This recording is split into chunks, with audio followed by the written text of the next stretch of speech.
One of the stranger details of Michael Steele's strange tenure as chairman of the Republican Party is that no one else works there now. He fired almost all the staff of the Republican National Committee after taking over in January, but then he did not replace them.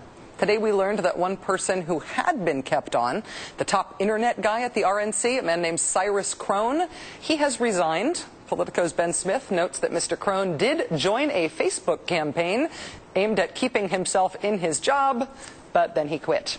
Michael Steele has promised off-the-hook and beyond-the-cutting-edge ideas, but losing the guy who out-innovated the Democrats on grassroots web operations in the last campaign is probably on the hook and somewhat behind the cutting edge. The RNC still has no political director, no communications director, no finance director, and no chief of staff. They do, however, have a chairman who knows how to find his way to a microphone. Today he guest-hosted William Bennett's radio show, where he indirectly responded to the call for his resignation heard from our guest last night, RNC member Ada Fisher. Is Mr. Steele going to resign? Oh, trust me, not me, baby. Not happening. No way, no how. Is it just me, or is Michael Steele undoing all the good that Telly Savalas and Barry White did for the word baby in the 1970s? You know, when he was elected head of the RNC? Get ready, baby. It's time to turn it on. Will he punish moderate conservatives, moderate Republicans for voting for the stimulus? Oh, yeah, I'm always open to everything, baby. Absolutely. And, of course, this gem from the Republican National Convention. Let me make it very clear. Drill, baby, drill, and drill now. Think about that. We got drill, baby, drill because Michael Steele likes to say baby a lot. I never put that together before today. Anyway, WBAL in Baltimore, baby, has reported on thousands of dollars Mr. Steele allegedly paid to a commodities trading firm during his failed 2006 run for the Senate. It was more than $60,000, labeled as political consulting fees, paid to a commodities trading firm that had forfeited its license to operate in the state of Maryland. It's a business that trades things like minerals and metal ores. Their website lists, for example, ammonia, urea, phosphates, slags, and sludges, and no mention of political consulting. Joining us now to try to make some sense of this is Jayne Miller, chief investigative reporter for WBAL. She has taken the lead on this consulting fees story. Ms. Miller, thank you very much for joining us. Good evening. Good evening, Rachel. How are you? Great, thanks. This all happened during Michael Steele's 2006 campaign for Senate. He appears to have paid a commodities trading firm for political consulting. Have you been able to figure out if this firm actually does political consulting in addition to, you know, trading sludges and urea and stuff?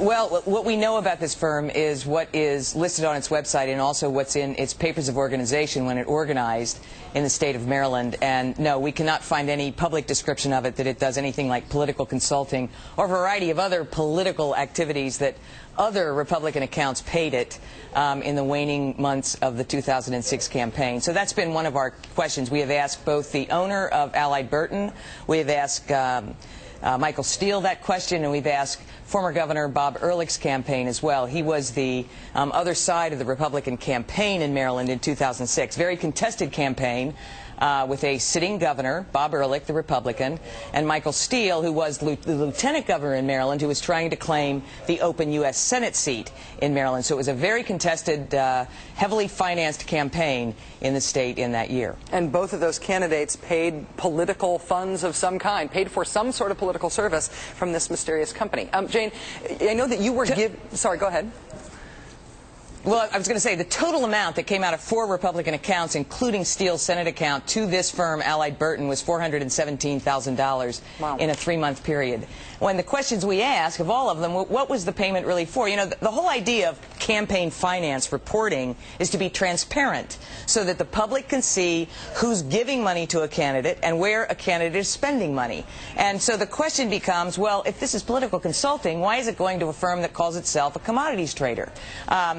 We know that the man behind the Allied Burton firm is a close supporter of Michael Steele, who also, during the Ehrlich administration, the Ehrlich gubernatorial administration in Maryland in 2004, was given the so-called business status needed at that time to do business at our airport, the Baltimore-Washington International Airport. So he does have other businesses.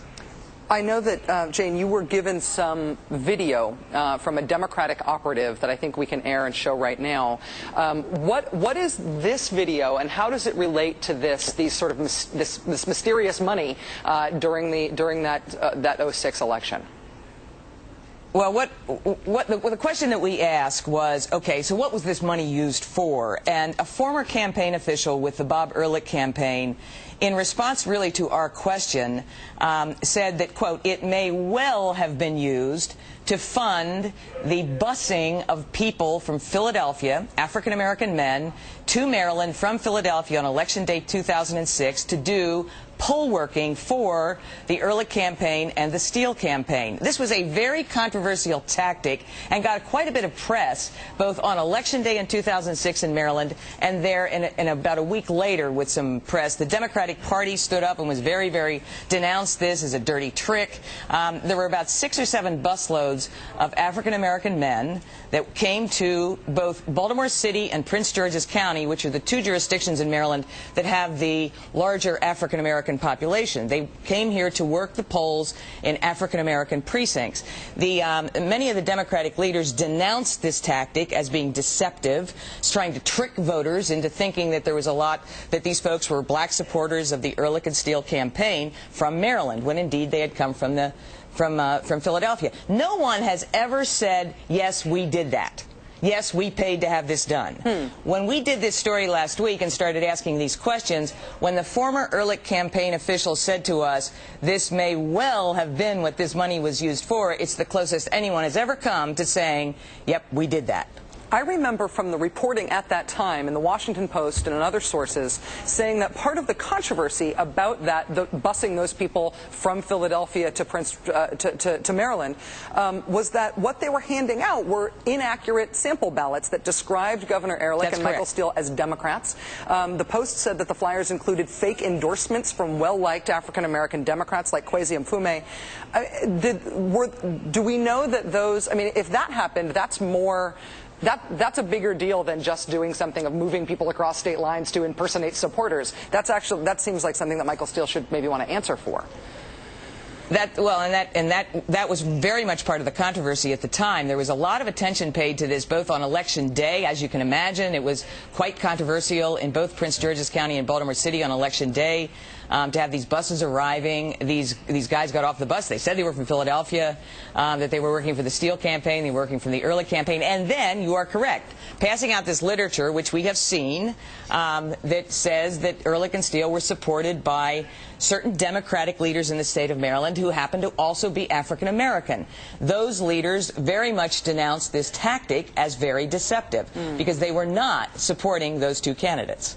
Jayne Miller, Chief Investigative Reporter for WBAL in Baltimore, thank you for your reporting on this, and thanks for taking time out of your Friday to join us. I appreciate it. Thank you, Rachel.